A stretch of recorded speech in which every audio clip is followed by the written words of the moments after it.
win at home this season, but a challenge awaits in the 4-0 Muntinlupa Cagers. But first things first, second game po natin, Pampanga, Mindoro, dikdikan ng laban. 16 times nagpalitan ng lamang, 5 deadlocks. And we head into the fourth. Abante ang Pampanga ng tatlo, 71-68. Quarter scoring po natin, you saw that big second quarter by Mindoro.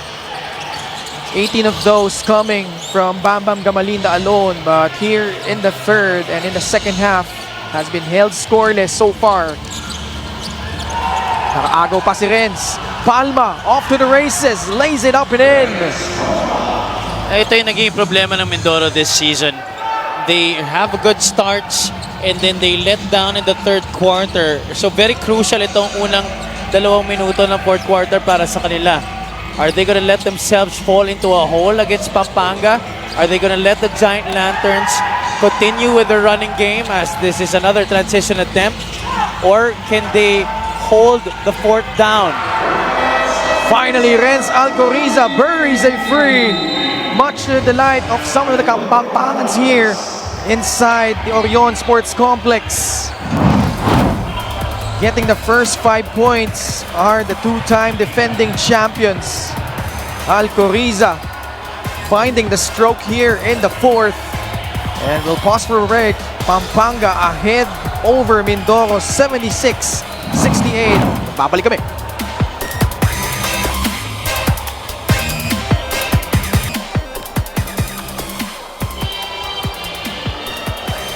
Check out our fan of the game brought to you by LGR, the official outfitter of the Mpbl. Another poor start to the quarter by Mindoro. Ganito rin yung nangyari in the third. That's why nakaabante na ang Pampanga. At ngayon, gusto pang palawakin ng Giant Lanterns yung kanilang kalamangan. It's up to 8. 76-68. Comboy comes back in, as well as Bam Bam Gamalinda. Fast break points, that's been a huge story. Plus 26 ang Pampanga, 31-5.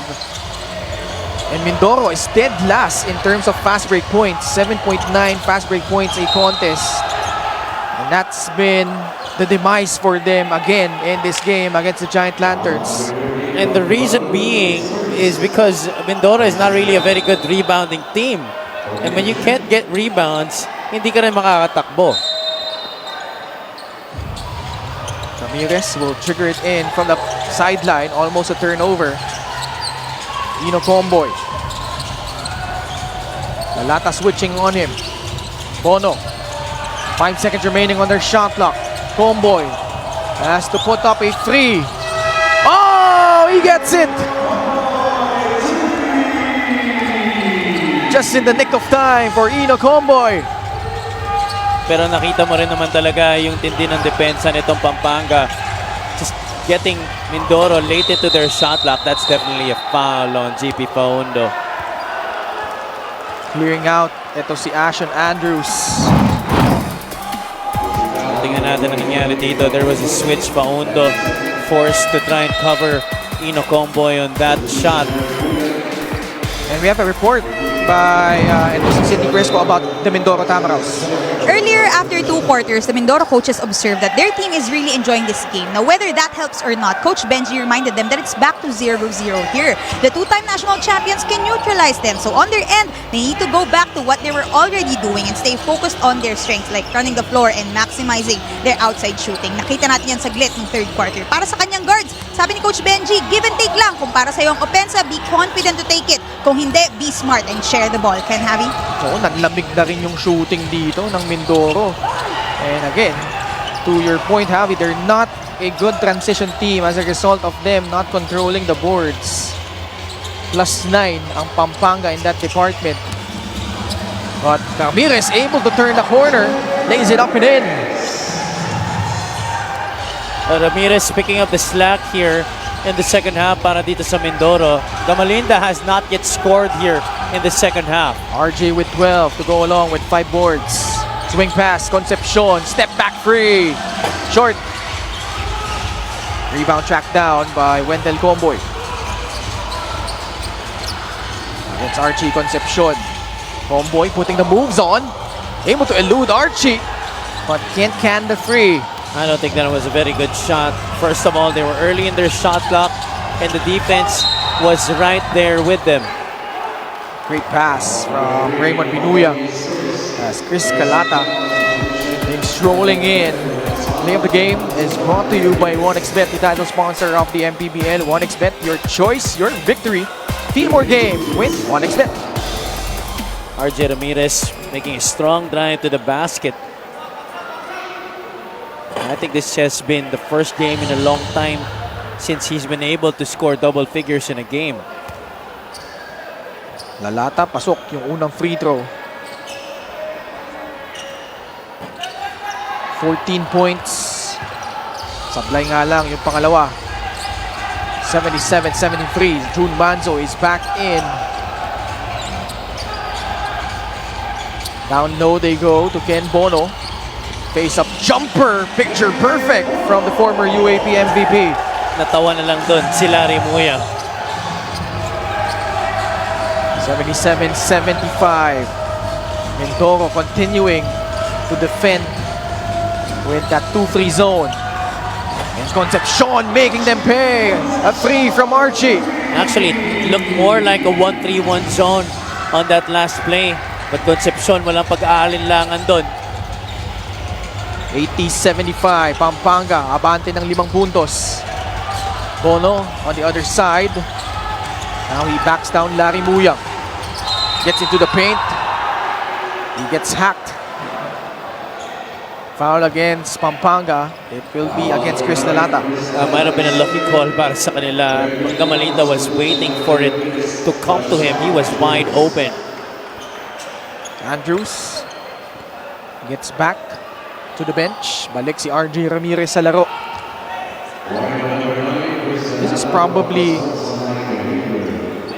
a very potent 5 for Mindoro. You have Manzo there, RJ Ramirez, Gamalinda, Comboy, and Ken Bono. Certainly no lack of scoring in this lineup. This is Ken Bono. Popping in for that free, no good. Ball batted around, it ends up with JLC. Binuya having trouble. The forward pass by Concepcion. Lalata from JLC. Can't get it to go. Oh, that was a call against Mindoro.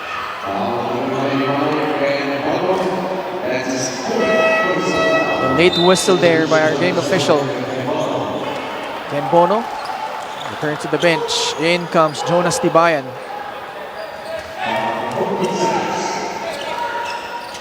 So ito na posibleng panapos para dito sa Mindoro. Binuya did not force the free. Instead, they swing it. Clemente way off on that shot. Good challenge by RJ Ramirez. RJ takes the handoff. Oh, he's feeling it right now, RJ Ramirez. Indeed. Faking the handoff to a guy that has been scoring for you the entire first half. Taking the confidence with that shot. At Larry Muyang answering with a basket of his own inside. Nobody boxing out Larry Muyang on that possession. Tibayan up and under, wala. Gamalinda trying to power through, draws a foul against Larry Muyang. That offense was amounting to nothing. And yet, Bam Gamalinda still making something happen. Offensive rebound, he had a much bigger Larry Muyang in front of him. At sinubukan niya pa rin iusog. Bam Gamalinda, his previous career high was at 20 points last season when they went up against Zamboanga. I think he was with Davao during that time. Pero ngayon, despite eclipsing that with 23 today, all in the first half, he's yet to score until that free throw. So first point for Bam Gamalinda in the second half. 4-point lead for the Giant Lanterns.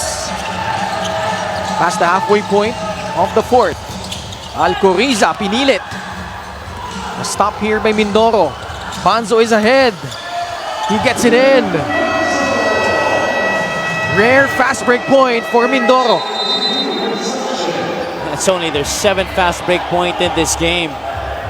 And that's what happens when you get stops. You're able to get in transition. In Mindoro, they have the speed with their guards. And when this happens, paasahan. Next 3 games ng ating two-time defending champions. April 28 against Bacolod Tubo Slashers, on the 3rd of May versus Pasig City, and then the rematch of the national finals. They will go up against the Quezon Huskers. 82-80 is our score. Pampanga first has to take care of business here against a really resilient Mindoro squad. Concepcion, fourth shot, but makes it anyway. Archie Concepcion has had one of his better scoring nights in this game. And he also is on the verge of trying to eclipse his career high here in the Mpbl. Now he gets the rebound off that miss by Ramirez. Alcoriza, no hesitation, left it short. Ramirez, fast break opportunity. Can't get it, but Comboy there to clean it up. That's the purpose of a trail job.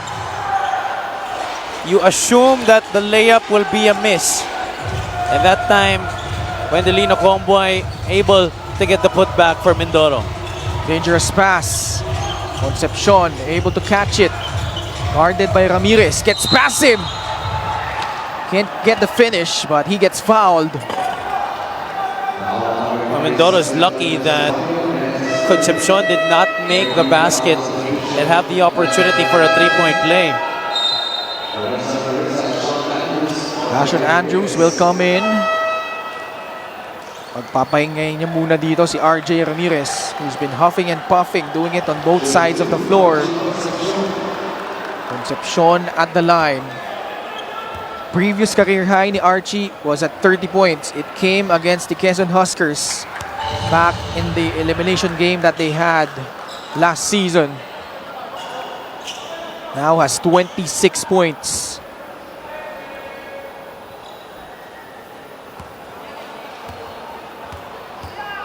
Has hit his threes today, Archie.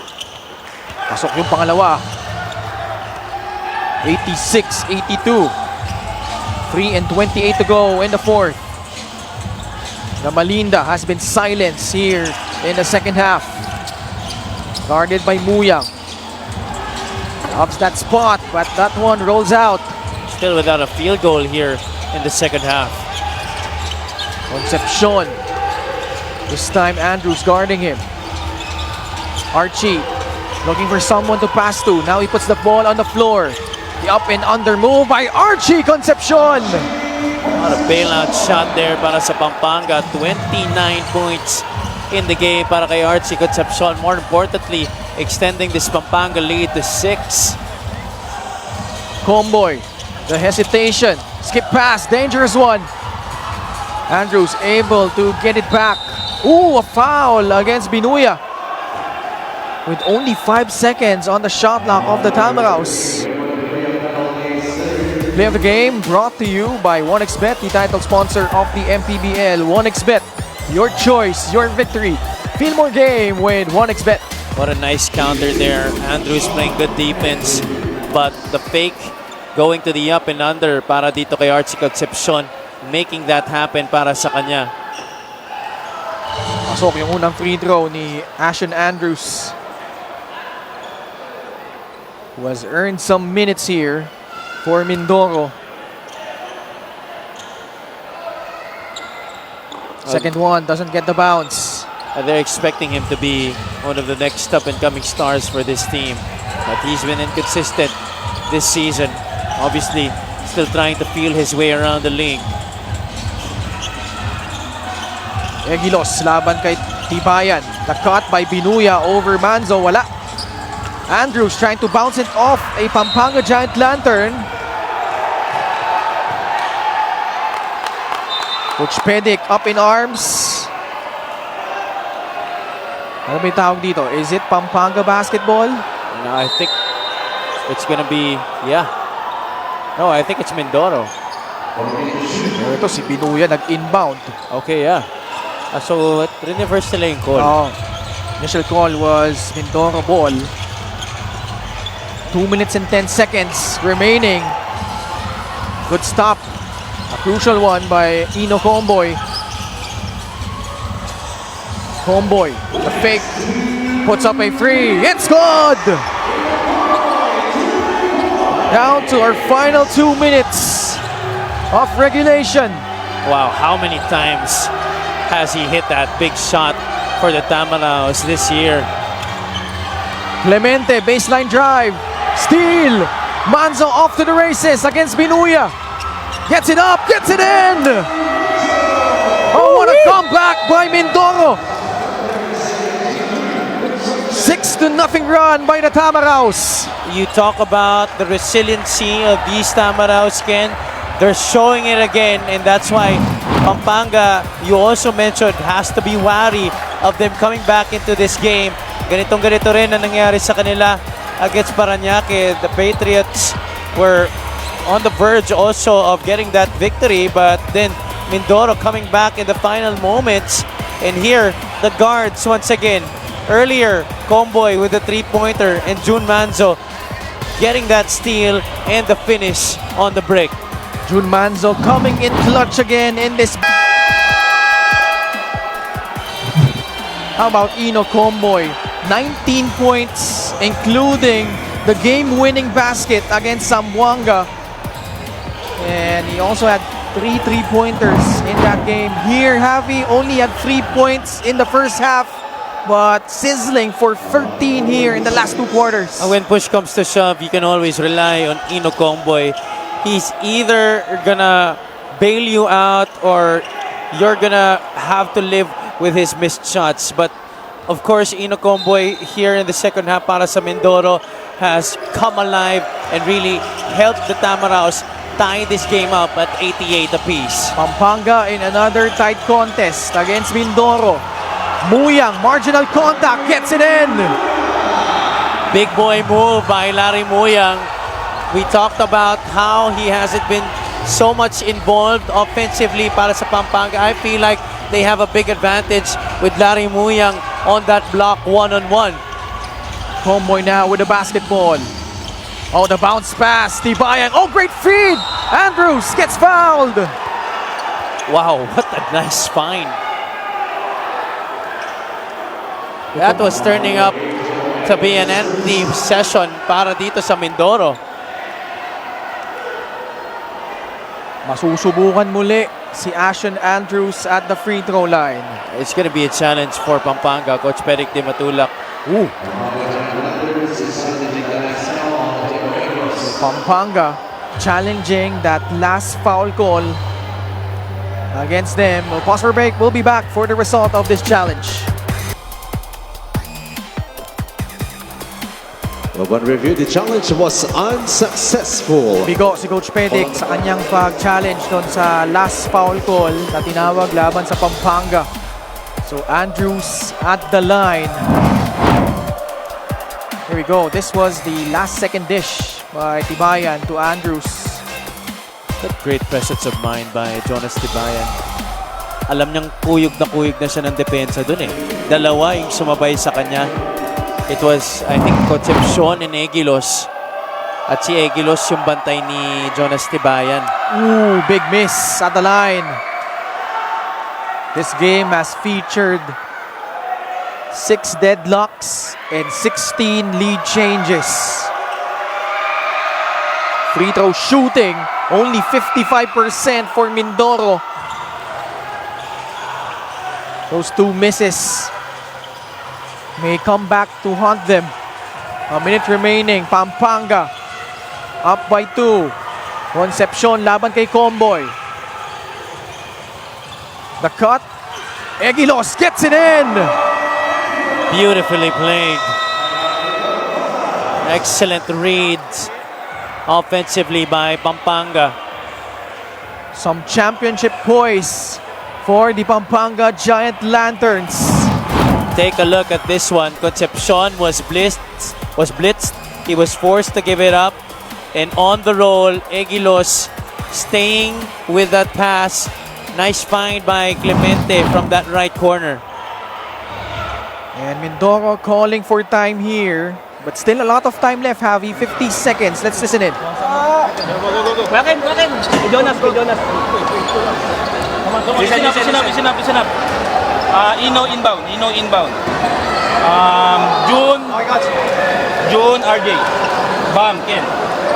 Okay, ito gusto natin ha. Bam, labas mo lang dito. Labas. Paglabas dito, RJ cut. Maximize natin yung tao ni June. Okay, maximize natin tayo. Post. Ito ka lang ha, post. Now, pagbigay dito kay June. Penalty yan ha? Toto, di ba, Ino? Elevator. Okay, elevator tayo dito kay Ino. Pagtanggap, elevator dito, Ino. Ngayon, kung hindi clear, pwede mong bigyan ng backpick. Ken Bono, bigyan mo backpick. Palabas dito si Ken, ha? Penalty yan. Marami pa. Jonas. And you heard that huddle coming from Coach Benji Teodoro. It looks like Comboy will be inbounding and they want to maximize June Manzo because Binuya is going to be the one on June Manzo. And I think they're going to set up June Manzo on the block and then on the weak side, have an elevator screen para kay Ino Comboy. Let's see. Now it's Manzo. Now backing down Raymond Binuya.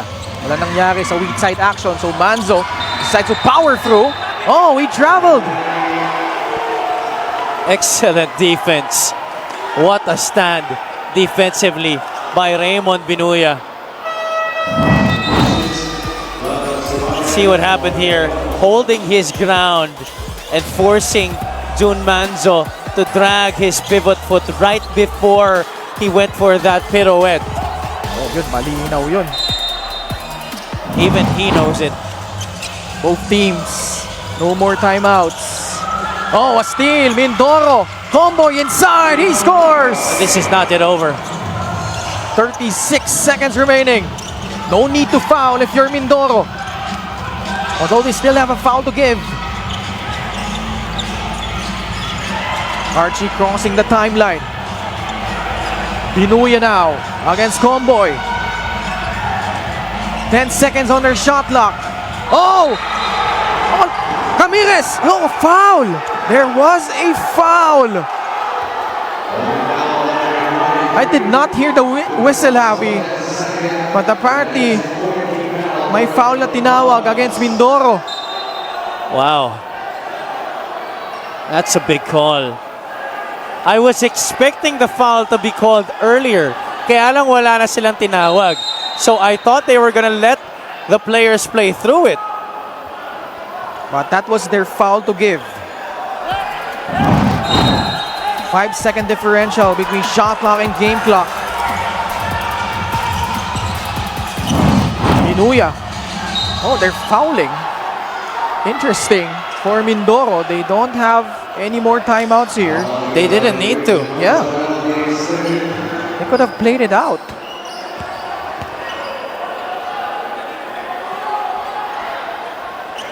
Meron pang 5-second differential nga sa shot clock and game clock. So Binuya will be tested at the line for the season. Kasi Raymond Binuya is shooting 65.4%.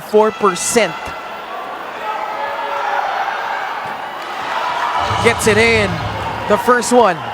He needs one more to ice it. Missing one here will leave the door open para sa Mindoro. Raymond gets that one to trickle in. If you're Mindoro, you need a quick basket.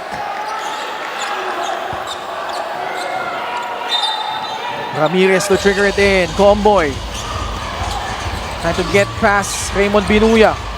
Long three-pointer by Ino. Off the heel. And that's gonna do it. Pampanga will survive. Oh, what a game this was.